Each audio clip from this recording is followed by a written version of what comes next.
Welcome to top news.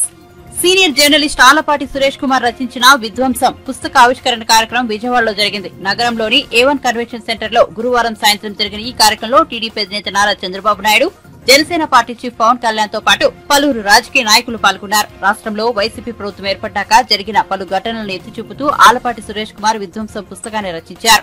మొత్తం 185 అంశాలతో ఆయన పుస్తకాన్ని రాశారు. పుస్తకాన్ని ఆవిష్కరించిన చంద్రబాబు నాయుడు తొలి కాపీని పవన్ కళ్యాణ్ కు అందజేశారు. దేశ చరిత్రలో ఎక్కడా లేని రీతిలో ఆంధ్రప్రదేశ్ లో మీడియాపై ఆంక్షలు విధిస్తున్నారని చంద్రబాబు ఆగ్రహం వ్యక్తం చేశారు. ప్రజా చైతన్యానికి అక్షరమే ఆయుధంగా నిలవాలని ఆకాంక్షించారు. ప్రజల పక్షం వహించి ఈ పుస్తకాన్ని రచించారని, మొదటి పేజీ చదివితే ఈ విషయం అర్థమైందని జనసేన అధినేత పవన్ కళ్యాణ్ అన్నారు. జరిగిన ఘటనలను జరిగినట్టుగా ఎలాంటి భావోద్వేగాలు, పక్షపాతం లేకుండా రాశారని అన్నారు. కాగా ఇదే వేదికపై మరో సీనియర్ జర్నలిస్ట్ నీరుకొండ ప్రసాద్ రచన అక్షరాస్త్రం పుస్తకాన్ని కూడా చంద్రబాబు ఆవిష్కరించారు. ప్రజా సమస్యలను వ్యాసాల రూపంలో వెలుగులోకి తీసుకొస్తూ నీరుకొండ ప్రసాద్ ఈ పుస్తకాన్ని రాశారు. ఒక్క విషయం మనం చూస్తే, ఒక రాజధాని ప్రజా రాజధాని కావాలని ఆ రోజు అన్ని దేవాలయాల్లో పూజ చేసి, అన్ని మసీదుల్లో పూజ చేసి, అన్ని చర్చిల్లో పూజ చేసి, పవిత్ర దేవాలయాలన్నింటిలో పూజ చేసి, అక్కడ జలాల్ని మట్టిని తీసుకొచ్చి ఈ ప్రాంతాన్ని పునీతం చేశాం.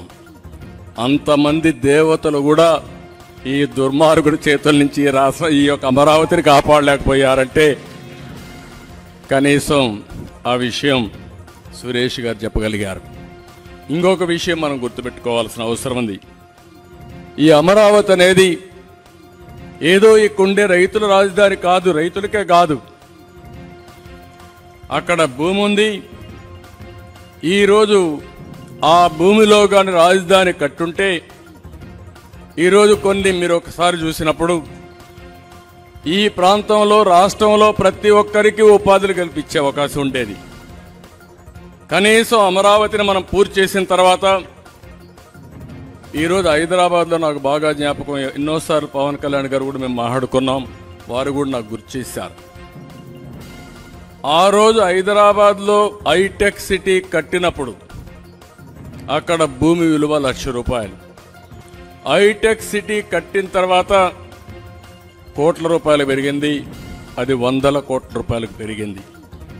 ఈరోజు ఒక్క అమరావతి కానీ ఈ 12 సంవత్సరాలు, ఈ 10 సంవత్సరాలు కానీ మనం చేస్తుంటే, అది ఒక షేప్కి వచ్చుంటే, మీరిచ్చినటువంటి భూమికి తగిన పరిహారం మీకు వచ్చేది. మీకు రావడం కాకుండా అమరావతి కట్టి కూడా ఒక 2,00,000 కోట్ల రూపాయలు ప్రభుత్వానికి ఆదాయం వచ్చే విధంగా మీరు భూమి ఇచ్చారు. అంటే ఆ 2,00,000 కోట్ల రూపాయలు నాదో, పవన్ కళ్యాణ్ గారిదో, ఈ కొండే అమరావతి రైతులది కాదు, రాష్ట్ర ప్రజల ఆస్తి. రాష్ట్ర ప్రజల ఆస్తిని విధ్వంసం చేశాడు. అదే అమరావతిలో బిల్డింగులు కనుక కడితే, అభివృద్ధి చేస్తే జీఎస్టీ వస్తుంది, ఇన్కమ్ ట్యాక్స్ వస్తుంది, ఉపాధి వస్తుంది, పర్చేసింగ్ కెపాసిటీ పెరుగుతుంది, దానిపైన ఆదాయం పెరుగుతుంది. ఈ 10 ఏళ్లలో లక్షల కోట్ల రూపాయల ఆదాయం పెరిగేది. ఆ ఆదాయం ప్రజా సంక్షేమ కార్యక్రమాలకు ఖర్చు పెట్టేవాళ్ళం. 5 ఏళ్లుగా 3 రాజధానులు, ఇప్పుడు 4వ రాజధాని. ఆ రాజధాని మళ్ళా హైదరాబాద్కు పోవాలని మాట్లాడుతున్నారు. సిగ్గు ఎగ్గు ఉంటే మనుషులైతే, అంటే నువ్వు దేహి అని నేను వచ్చేస్తా, నాకు ఇచ్చి అంటే ఇచ్చేసరి సిద్ధంగా ఉన్నారంటే ప్రజలు. అంటే ఏం మాట్లాడతాడో ఆ పార్టీ అంటే ఎదురుదాడి చేస్తే, విధ్వంసం చేస్తే ఎవరైనా భయపడిపోతారనే ఆలోచన తప్ప ఇంకోటి లేదు. కనీసం ఈ రాష్ట్రంలో ఇప్పుడు మాట్లాడుతున్నారు, మాకు ఒక అమరావతి, హైదరాబాద్ మారికి ఒక రాజధాని కావాలి, విశాఖపట్నం మారికి ఒక రాజధాని కావాలి, లేకుంటే బెంగళూరు మారికి ఒక రాజధాని కావాలి, లేకపోతే చెన్నై మారికి ఒక రాజధాని కావాలి. మళ్ళీ 10 ఏళ్ళు అయిపోయింది, కోర్టులో కూడా మేమేం చేయలేకపోయాం. మా విధానం 3 రాజధానులు, మళ్ళా తిరిగి వస్తే 3 రాజధానులు కాదు 4వ రాజధాని కోసం పోరాడతామని చెప్పే పరిస్థితికి వచ్చారంటే ఎంత నీచంగా ప్రవర్తించారో మీరు గుర్తుపెట్టుకోవాలి. ఈ పుస్తకం కూడా చాలదనిపిస్తుంది నాకు.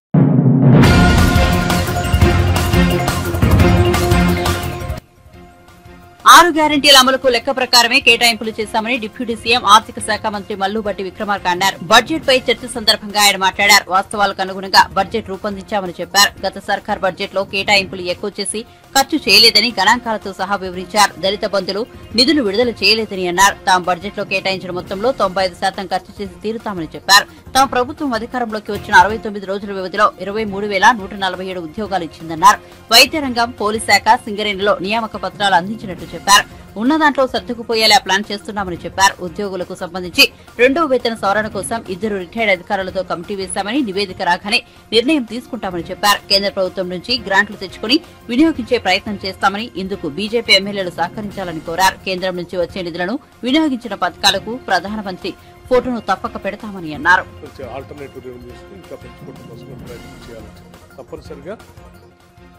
మేము కూడా ఆలోచన చేస్తా ఉన్నాం అధ్యక్ష. ఇచ్చినటువంటి 6 గ్యారెంటీలు కానీ, లేకపోతే రాష్ట్రంలో చేపట్టిన ఇరిగేషన్ ప్రాజెక్టులు కానీ, లేకపోతే ఈ రాష్ట్రంలో మనం అందరూ కల్పిస్తామని చెప్పినటువంటి ఉద్యోగాల గురించి కానీ, ఇతరత్ర అనేక అంశాలన్నింటినీ కూడా పరిగణలో తీసుకొని ఉన్నటువంటి రెవెన్యూసే కాకుండా ఆల్టర్నేటివ్ రెవెన్యూస్ పెంచుకోవటం కోసం, పన్నులు వేయకుండానే ఆల్టర్నేటివ్ రెవెన్యూస్ని పెంచుకోవటం కోసం, ఉన్నటువంటి గ్యాప్స్ ఫిల్ చేయడం కోసం ఈ ప్రభుత్వం సుదీర్ఘంగా ఆలోచన చేస్తాం. తప్పనిసరిగా అవసరమైతే కొంతమంది కన్సల్టెంట్స్ పెట్టుకునైనా, ఇంటర్నేషనల్లీ రినౌండ్ కన్సల్టెంట్స్ పెట్టుకునైనా ఈ ఆల్టర్నేటివ్ రెవెన్యూస్ని పెంచుకోవడం కోసం ఆలోచన చేస్తాం అధ్యక్ష. తప్పనిసరిగా మీ సూచనలు వ్యాలిడ్గా తీసుకుంటాం అధ్యక్ష. అట్లాగే వారు ఇంకో సూచనలు కూడా చేశారు. రాష్ట్ర ముఖ్యమంత్రి గారు, మీరు ముఖ్యమంత్రిగానే ఉండాలి, బాగా పాలించాలని, చాలా సంతోషం, మీ వెల్కమ్ ఇట్. అట్లాగే మొత్తం వ్యయానికి మీరు తీసుకున్నటువంటి ఓపెన్ మార్కెట్ బారోయింగ్స్ తీసుకున్న తర్వాత కూడా ఇంకా ఫిజికల్ డెఫిసిట్ ఉంది ఏంటి అన్నారు అధ్యక్ష. నాకు తెలిసి ఏ ఫిజికల్ డెఫిసిట్ ఏదైతే ఉంటుందో దానికి మార్గం ఒక అప్పు తీసుకోవటం, అప్పు ద్వారా ఫిల్ చేసుకోవటం తప్ప వేరే మార్గం ఉండదు. రెవెన్యూ ఎక్స్పెండిచర్కి క్యాపిటల్ మధ్య ఉన్నటువంటి వ్యత్యాసం ఏదైతే ఉంటుందో దాన్ని, ఆ ఫిజికల్ డెఫిసిట్ని పూడ్చుకోవడం కోసం అప్పుగా తీసుకోవటం, ఓపెన్ మార్కెట్ నుంచి తీసుకునేటువంటి 60,000 కోట్లు తప్ప అదనంగా ఇంకేమి ఫిజికల్ డెఫిసిట్ ఏం లేదు సార్. ఒకసారి దాన్ని వారు ఒకసారి పరిగణలో తీసుకోవాల్సిందిగా నేను కోరుతా ఉన్నాను. అట్లాగే ఇందిరమ్మ ఇళ్లకి సరిపోయేటువంటి నిధులు లేవు. మీరు 3.5 లక్షల మంది 4.5 లక్షల ఇల్లు ఇస్తా అని చెప్తా ఉన్నారు. 3,500 ఎకరాన్ని కాదు అధ్యక్ష. అవసరమైతే మేము 5 లక్షల వరకు కూడా ఇల్లు ఇవ్వడానికి సిద్ధంగా ఉన్నాం అధ్యక్ష. ఎందుకంటే అక్కడక్కడ కొద్దిమంది ఆ నియోజకవర్గాల్లో కొంత జనాభా ఎక్కువ ఉండొచ్చు, పేదవాళ్ళు ఎక్కువ ఉండొచ్చు, లేకపోతే మా ప్రతిపక్ష నాయకులు ఎవరైనా 1-2 ఏళ్ళు ఎవరైనా వచ్చి అడిగితే ఇవ్వటానికి కొంత మేము ఎవరికైనా అధ్యక్ష మీకిచ్చినా అది మా రాష్ట్రమే, మన రాష్ట్రమే. సో మేము రాష్ట్రం సమూలంగా అభివృద్ధి చెందాలని కోరుకుంటున్నాం. కేవలం మేము మాత్రమే ప్రాతినిధ్యం వచ్చే నియోజకవర్గాలు అభివృద్ధి చెందాలా, మిగతా వాళ్ళకి వద్దనుకుంటే తప్పనిసరి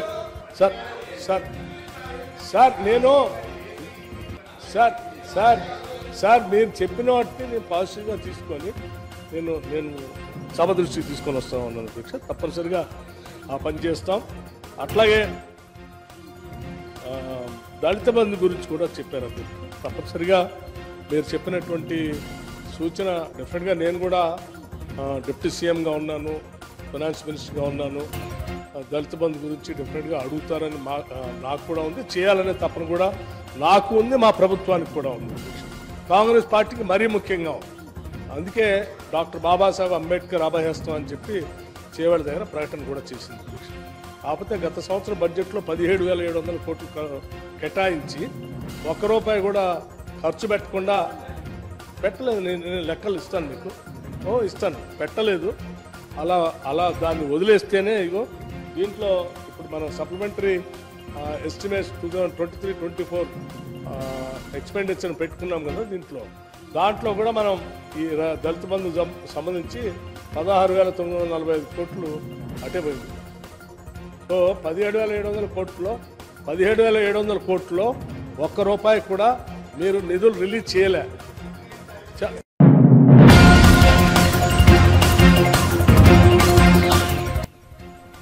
క్షేత్రస్థాయిలో పార్టీని బలోపేతం చేసి ఎన్నికలకు సిద్దంగా ఉన్నామని బీజేపీ ఏపీ అధ్యక్షులు పురంధేశ్వరి తెలిపారు. పొత్తుల విషయంలో పై స్థాయిలో నిర్ణయం ఉంటుందన్నారు.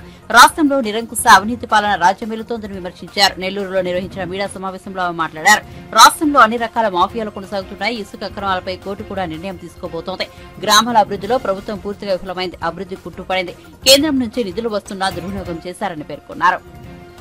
నేపథ్యంలోనే కేంద్ర మంత్రిత్వ శాఖ వెంటనే వారు ఒక కమిటీని పంపించి ఇక్కడ ఉన్నటువంటి పరిస్థితుల్ని సమీక్షించమని చెప్పినప్పుడు ఖచ్చితంగా ఇక్కడ గ్రామీణాభివృద్ధిని ఆకాంక్షించి ఏదైతే ఉపాధి హామీ పథకం కింద నిధులు వస్తున్నాయో, పంచాయతీలకి నిధులు వస్తున్నాయో వాటన్నిటినీ కూడా రాష్ట్ర ప్రభుత్వం దారి మళ్లించినటువంటి విషయం వాస్తవం అని చెప్పి వారు ఒక నివేదిక ఇచ్చారు. ఇది భారతీయ జనతా పార్టీ ఈ అంశాన్ని తీసుకుని కేంద్ర ప్రభుత్వం దృష్టికి తీసుకెళ్లినటువంటి నేపథ్యంలోనే ఇది సాధ్యమైంది అనేటువంటి విషయం ఇక్కడ ప్రజలందరూ కూడా గమనించాలి. ఎందుకంటే వచ్చినటువంటి కమిటీ ఏదైతే ఉందో తన నివేదిక ఇచ్చినటువంటి నేపథ్యంలో దారి మళ్లించేటట్టయితే మేము డబ్బు అనేది ఒక పైసా కూడా విడుదల చేయము. ఇప్పటి వరకు విడుదల చేసినటువంటి సొమ్ముకి మీరు సరి అయినటువంటి యూటిలైజేషన్ సర్టిఫికెట్స్ ఇస్తేనే కానీ రాబోయే కాలంలో మేము డబ్బు విడుదల చేసే అవకాశం ఉండదు అని చెప్పి కరాఖండిగా మరి rural development ministry Giriraj Singh Chauhan గారి నేపథ్యంలో ఉన్నటువంటి మంత్రిత్వ శాఖ తెలియజేసినటువంటి విషయం.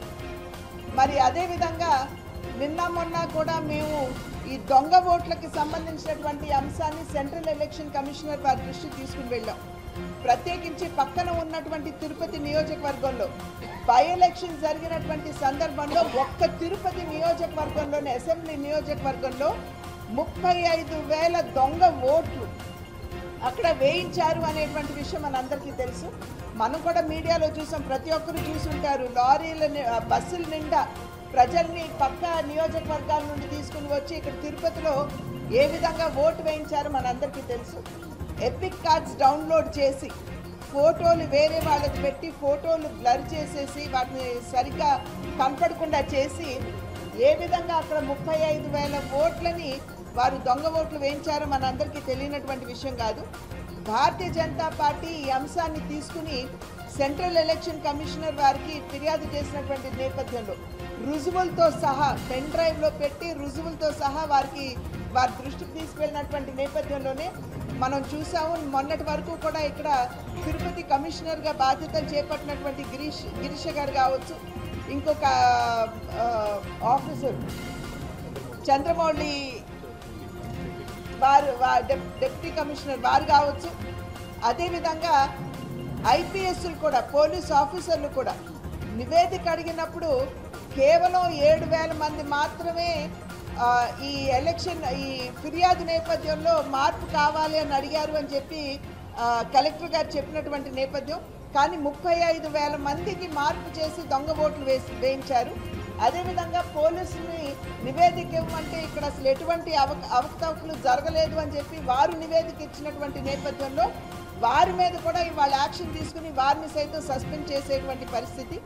ఇది కేవలం భారతీయ జనతా పార్టీ గట్టిగా ఈ విషయాన్ని తీసుకుని ఎలక్షన్ కమిషనర్ గారి దృష్టికి తీసుకెళ్ళినటువంటి నేపథ్యంలోనే దాని మీద చర్యలు చేపట్టారు అని చెప్పి ప్రజలందరూ కూడా గమనించాలి. మరి అదేవిధంగా ఇసుక మాఫియా కావచ్చు, మద్యం మాఫియా కావచ్చు, గట్టిగా భారతీయ జనతా పార్టీ గళం విప్పింది. మద్యం మాఫియా కూడా మేము మద్యం షాపులకు వెళ్ళినప్పుడు అక్కడ కూడా మేము ఎక్స్పోజ్ చేసాం. ఏ విధంగా ₹1,00,000 అక్కడ సేల్ జరిగితే కేవలం ₹700 మాత్రమే డిజిటల్ పేమెంట్ తీసుకున్నారు. అదేవిధంగా ఇసుక రీచ్లకి వెళ్ళి కడియం దగ్గర ఉన్నటువంటి ఇసుక రీచ్ల దగ్గరికి వెళ్ళి అక్కడ అవినీతిగా చేస్తున్నటువంటి ఇసుక మైనింగ్ బోట్స్మెన్ సొసైటీస్ని కూడా పక్కన పెట్టేసి జేసీబీలతో డైరెక్ట్గా నదుల్లోకి వెళ్ళిపోయి నది గర్భం నుండి అక్కడ అవినీతిగా చేస్తున్నటువంటి ఇసుక మైనింగ్ దాన్ని కూడా ఇవాళ భారతీయ జనతా పార్టీ చాలా సమర్థవంతంగా దాన్ని కూడా ఎక్స్పోజ్ చేయడం జరిగింది. ఆ నేపథ్యంలోనే ఇవాళ ఎన్వైరన్మెంట్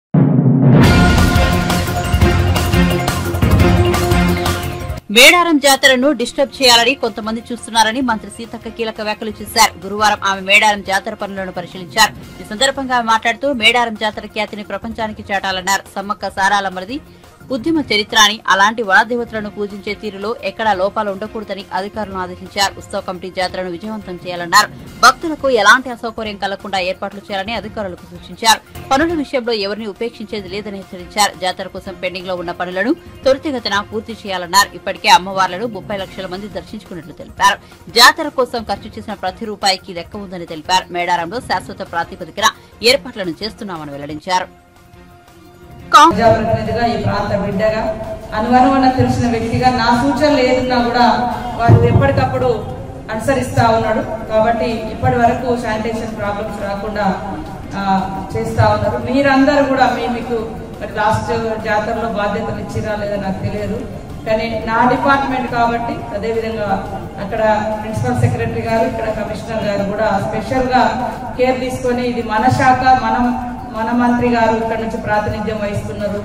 సో మనము ఇంకా బాగా చేయాలనేటువంటి ఉద్దేశంతో మిమ్మల్ని చాలా మందిని ఇప్పుడు కొత్తగా కూడా కొంత అడిషనల్ గా కూడా తీసుకోవచ్చు. ఏది ఏమైనా మనందరికి ఇష్టదైవాలు, అదేవిధంగా ఇంటి ఇలవేపులుగా ఉన్నటువంటి దైవం. ఎందుకంటే ఆ బిడ్డలు ఆదివాసీ బిడ్డలు, ఆ బిడ్డలు కోసమే ఆనాడు పోరాటం చేశారు. కానీ అందరి తల్లులుగా వారు ప్రాంతాలు, కులాలు, మతాలకు అతీతంగా, అందరికి అతీతంగా అందరినీ తమ దగ్గరికి, తమ చెంతకు అంటే దర్శనానికి వచ్చే విధంగా అంత నమ్మకాన్ని, విశ్వాసాన్ని భక్తులకు ఇచ్చారు. కాబట్టి ఇట్లా కోట్ల మంది భక్తులు ఈ రోజు దర్శనానికి వస్తారు. కాబట్టి వారి అంటే సన్నిధిలో మీరందరూ పనిచేసేటువంటి గొప్ప అవకాశం వచ్చిందనే మనం భావించాలి. ఎవరు ఇది ఒక పనిష్మెంట్ గా కాకుండా ఒక అవకాశం, ఛాలెంజ్, ఆపర్చునిటీగా. చాలా మంది అధికారులు పాపము ఎలక్షన్ స్కోర్ తోటి లేదా వివిధ రకాలుగా పోతుంటే వాళ్ళు బాధపడుకుంటూ పోతున్నారు. అంటే మాకు ఈ అవకాశం రాకుండా పోతుంది అని, మేము ఈ జాతర నిర్వహించే అవకాశం మాకు రాకుండా పోయిందని ఆల్రెడీ ఒక 2 months కింద పోయినటువంటి అధికారులు ఉన్నారు. డిస్ట్రిక్ట్ బాస్ అంత ప్లాన్ చేసుకుని, అంటే ఉదాహరణకు అట్లాంటి ఫీలింగ్. ఎందుకంటే ఇది ఒక గొప్ప అవకాశం మనకు, ఇంతమందికి సేవ చేసే ఎట్ ఏ టైంలో, అంటే 3-4 days లో ఒక 1 crore people కు మనం చేస్తా ఉన్నాం. కాబట్టి మీరందరూ కూడా మరి మీ యొక్క విధి నిర్వహణతో పాటు మానవత్వాన్ని, మంచితనాన్ని, మంచి మనసును జోడించి మన శాఖతో పాటు ఇతర కూడా ఎక్కడైనా మీకు డిఫెక్ట్స్ ఏమైనా కనపడ్డా, లోపాలు ఎక్కడ కనపడ్డా వెంటనే సంబంధిత అధికారులకు చేరవేసి ఇలాంటి ప్రాబ్లమ్స్ భక్తులు ఫేస్ చేస్తున్నారు, ఇట్లా ఇబ్బంది అవుతుంది కాబట్టి మనం దాన్ని సరిచేయాలి అన్నటువంటి అడ్వైస్ కూడా ఇవ్వండి. నా నెంబర్ కూడా టెక్స్ట్ మెసేజ్ పెట్టండి. తప్పకుండా నేను కూడా ఇప్పుడు ఎట్లా ఇక్కడే ఉంటాము, ఈ 1 week దాదాపుగా రేపటి నుంచి మరి ఇక్కడే ఉంటాము. కాబట్టి మీరందరి యొక్క సూచనలు, సలహాలు, సేవ, శ్రమను కూడా అడుగుతున్నాం. మీ శ్రమను అడుగుతున్నాం, మీ శక్తిని అడుగుతున్నాం, మీ సేవను అడుగుతున్నాం, మీ ఐడియా, మీ ఆలోచనను కూడా మేము అడుగుతా ఉన్నాం. అందరం కలిసి ఈ జాతరను శుభ్రమైనటువంటి జాతరగా, పరిశుభ్రమైనటువంటి జాతరగా మంచిగా. ఎందుకంటే జాతర అంటే ఎప్పుడు దుబ్బ అని ఉంటుంది. ఎంత వద్దనుకున్న అది ప్రాబ్లం కనబడుతుంది ఎక్కడైనా, ఎంత చేసినా. ఇంకా మనం భక్తులకు కూడా కొద్దిగా అవేర్నెస్ ఇవ్వడం, తర్వాత షాపర్స్ అంటే బిజినెస్ పర్సన్స్ కూడా చిన్న కూడా మేము తోడుగా ఉంటామని తెలియజేస్తూ, మనందరి యొక్క సహకారంతో శానిటేషన్, డ్రింకింగ్ వాటర్ ఈ 2 కూడా నా దగ్గరే ఉన్నాయి. ఈ సమ్మర్ ఎండలు కూడా బాగా వచ్చేసినాయి వాస్తవానికి ఈ జాతర. కాబట్టి మంచినీటి సమస్య కూడా ఉంది. కాబట్టి వాళ్ళతో కూడా తప్పకుండా మళ్ళీ ఒక రివ్యూ కూడా పెట్టుకుంటాము. మీరు అందరూ కూడా సహకరించి ఎక్కడ చూసినా మరి ప్లాస్టిక్ రహితంగా, అదేవిధంగా డస్ట్ రహితంగా ఉండే విధంగా సహకరిస్తారని, శ్రమిస్తారని అందరికీ.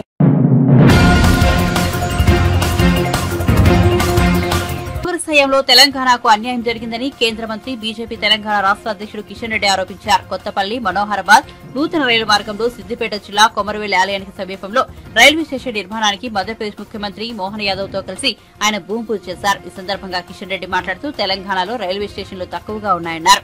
2014 రైల్వే బడ్జెట్ లో తెలంగాణకు 250 కోట్లు కేటాయిస్తే ఇప్పుడు అది 6000 కోట్లకు పెరిగిందని గుర్తు చేశారు. మెదక్, సిద్దిపేట రైల్వే లైన్లను కూడా బీజేపీ ప్రభుత్వమే ఇచ్చిందని గుర్తు చేశారు. పోలీస్ అధికారులు, పత్రికా విలేకరులు అందరికీ పేరు పేరున నమస్కారాలు. ఈరోజు కోటగల్లి మల్లన్న దర్శనానికి వచ్చేటువంటి భక్తుల సౌకర్యార్థం మన ప్రియతమ ప్రధానమంత్రి నరేంద్ర మోడీ గారి ఆదేశాలతో ఈరోజు రైల్వే సంబంధించినటువంటి రైల్వే స్టేషన్ లో మల్లన్న పాదాలకంత రైల్వే స్టేషన్ నిర్మించాలని చెప్పి ప్రధానమంత్రి గారు ఆదేశించారు.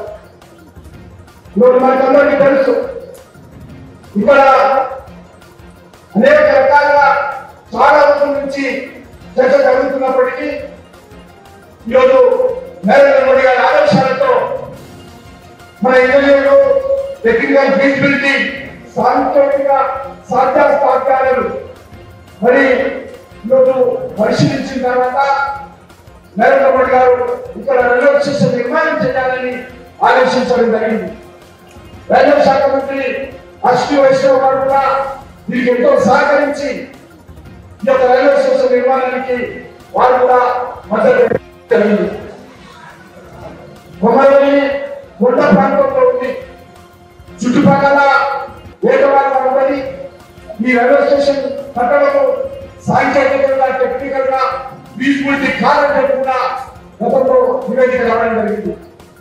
కానీ నరేంద్ర మోడీ గారు మరొకసారి, ఎందుకంటే మల్లన్న స్వామి దర్శనానికి కుమ్మరోజుకి ప్రతిరోజు వేలాది మంది వస్తారు, చాలా ప్రాణాలతో వస్తారు.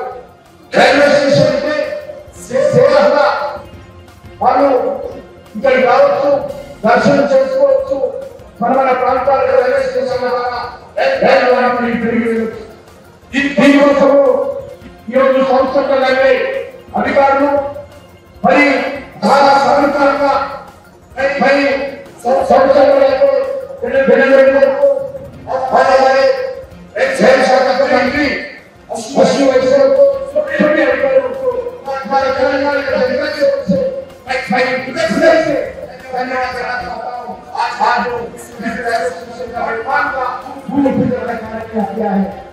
ఎందుకంటే ప్రధానమంత్రి గారు కలిసినప్పుడు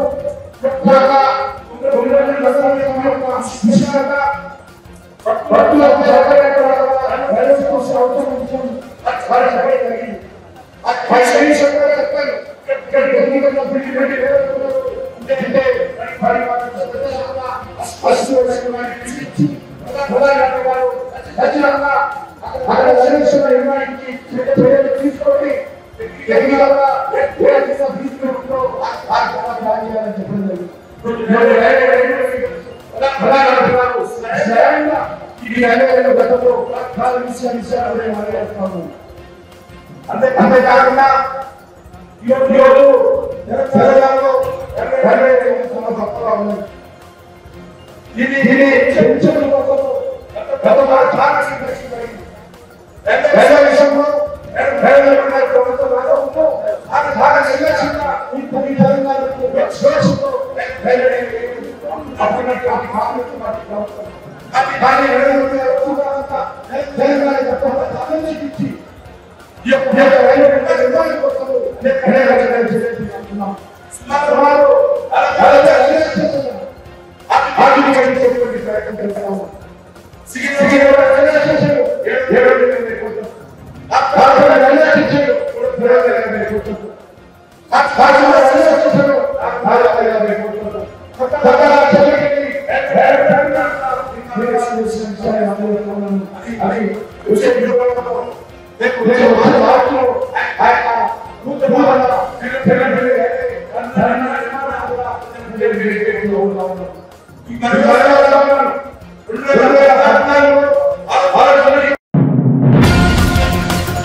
పార్టీ అధినేత కేసీఆర్ జన్మదిన సందర్భంగా ఈ నెల 15న అనేక సేవా కార్యక్రమాలు చేయనున్నట్లు మాజీ మంత్రి ఎమ్మెల్యే తలసాని శ్రీనివాస్ యాదవ్ తెలిపారు. వికలాంగులకు వీల్ చైర్ల పంపిణీ, ఆటో డ్రైవర్లకు ఇన్సూరెన్స్ పత్రాల పంపిణీ, పేషెంట్లకు పండ్ల పంపిణీ తదితర సామాజిక సేవా కార్యక్రమాలు నిర్వహించనున్నట్లు తెలిపారు.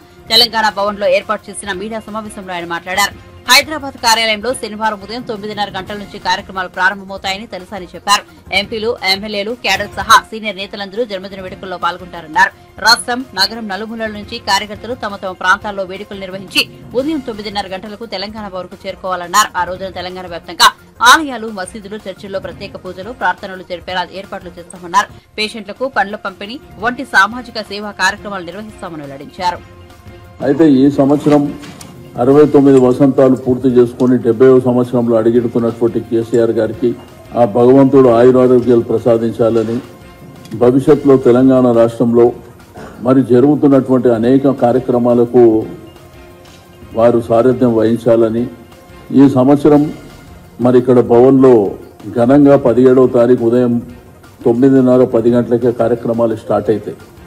అయితే ఈ కార్యక్రమంలో పెద్దలందరూ అంటే పార్లమెంట్ సభ్యులు, రాజ్యసభ సభ్యులు, శాసనసభ్యులు, శాసన మండలి సభ్యులు, మాజీ చైర్మన్లు, ప్రముఖులు, మహిళలు, యువత అందరూ కూడా పెద్ద ఎత్తున భాగస్వామ్యం కావడం, అందులో కేటీఆర్ గారు, హరీష్ రావు గారు, కేశవరావు గారు, పెద్దలు పోచారం గారు అందరు పెద్దల సమక్షంలో మరి బర్త్డే సెలబ్రేషన్ జరుగుతాయి. దానికి సంబంధించినటువంటి మరి వివరాలని సాయి కిరణ్ గారు మీకు చెప్తారు. అందరికీ నమస్కారం. ప్రతి ఏటా ఫిబ్రవరి 17th అయినా జూలై 24th అయినా మా ప్రెసిడెంటు అలాగే వర్కింగ్ ప్రెసిడెంట్ గారి పుట్టినరోజులు మాకు పండుగ వాతావరణంలో ప్రతి సంవత్సరము జరుపుకుంటూ రావడం జరిగింది. ప్రతిసారి కూడా ఏదైనా వ్యక్తులకి సాయం అందే విధంగా చేయాలి పుట్టినరోజులు అని కేటీఆర్ గారి ఆదేశాల మేరకు గడిచిన 4-5 సంవత్సరాల నుండి పెద్ద ఎత్తున ఇన్సూరెన్స్ చేసుకుంటూ వస్తున్నాము. ఈసారి ఈ తెలంగాణ భవన్లో రాష్ట్ర కార్యాలయంలో జరిగే పుట్టినరోజు వేడుకల్ని ఘనంగా నిర్వహించుకోవాలని రాష్ట్రం నలుమూలల నుండి కూడా పెద్ద ఎత్తున కార్యకర్తలు, అభిమానులు కూడా రాబోతున్నారు. కాబట్టి ఈసారి 70వ సంవత్సరం బర్త్డే సెలబ్రేషన్ సందర్భంగా దాదాపు 1000 మంది ఆటో డ్రైవర్లకి యాక్సిడెంటల్ హెల్త్ ఇన్సూరెన్స్, వారికి వారి కుటుంబ సభ్యులకి 1 లక్ష రూపాయలు సంవత్సరానికి ఇవ్వాలని, దానితో పాటు వికలాంగులకు కూడా వీల్ చైర్స్ కూడా ఇవ్వాలని, దాంతోపాటు పెద్ద ఎత్తున అరేంజ్మెంట్స్ అన్ని చేసుకొని కేసీఆర్ గారు తెలంగాణ తొలి ముఖ్యమంత్రి, తెలంగాణ బాపు, తెలంగాణ జాతిపిత అయిన కేసీఆర్ గారి జీవిత చరిత్రని తానే ఒక చరిత్ర అనే టైటిల్తోని ఒక 30 నిమిషాలు తన పుట్టుక నుండి తను తెలంగాణ రాష్ట్రాన్ని సాధించి ఈ తెలంగాణ రాష్ట్రాన్ని బంగారు రాష్ట్రంగా మలిచి తర్వాత ఈరోజు అనుకోకుండా ప్రతిపక్ష నాయకుడు కూడా మొన్న నల్గొండలో గర్జించిన విధానాన్ని కూడా పెంపొందించుకొని దాని సందర్భంగా 30 నిమిషాల డాక్యుమెంటరీని ప్రదర్శించాలని, దీనితో పాటు 70 కేజీల కేక్ని బ్రహ్మాండంగా అందరూ సీనియర్ మోస్ట్ నాయకులు, ఎమ్మెల్యేలు, పార్లమెంటేరియన్ సభ్యులు, పార్టీకి సంబంధించిన ముఖ్యులందరితోని వారి సమక్షంలో కేక్ కటింగ్ జరుపుకొని వచ్చిన వాళ్ళందరూ కూడా బ్రహ్మాండంగా భోజన ఏర్పాట్లు చేసుకొని ఈ పుట్టినరోజుని బ్రహ్మాండంగా మేము సెలబ్రేట్ చేసుకోవాలని అందరం నిర్ణయించడం జరిగింది. కాబట్టి మేము ఏరియాలలో, డివిజన్లలో, సెగ్మెంట్లలో కార్యక్రమాలు, పండ్ల పంపిణీ కానీ ఏవైనా కార్యక్రమాలు చేపడితే అన్ని చేసుకున్న తర్వాత భవన్ వైపుగా వచ్చి ఈ ప్రోగ్రామ్ని పెద్ద ఎత్తున మన నాయకునికి గొప్పగా జరిగే విధంగా మీ అందరూ చూడాలని మీ అందరినీ కోరుకుంటున్నాం. Thank you. ఇది ఓవరాల్గా కార్యక్రమం. బట్ హైదరాబాద్లో డివిజన్లలో కానీ కాన్స్టిట్యున్సీలలో అందరు నాయకులు, కార్యకర్తలు అక్కడ కార్యక్రమాలు చేసుకొని ఇక్కడికి 10 గంటల వరకు చేరుకోవాలని చెప్పి అందరికి ఆహ్వానం పలుకుతూ ఈ కార్యక్రమంలో మీడియా మిత్రులు కూడా మీరు కూడా భాగస్వామ్యమై అందరితో పాటు మీరు కూడా భోజనాలు స్వీకరించాలని కోరుకుంటూ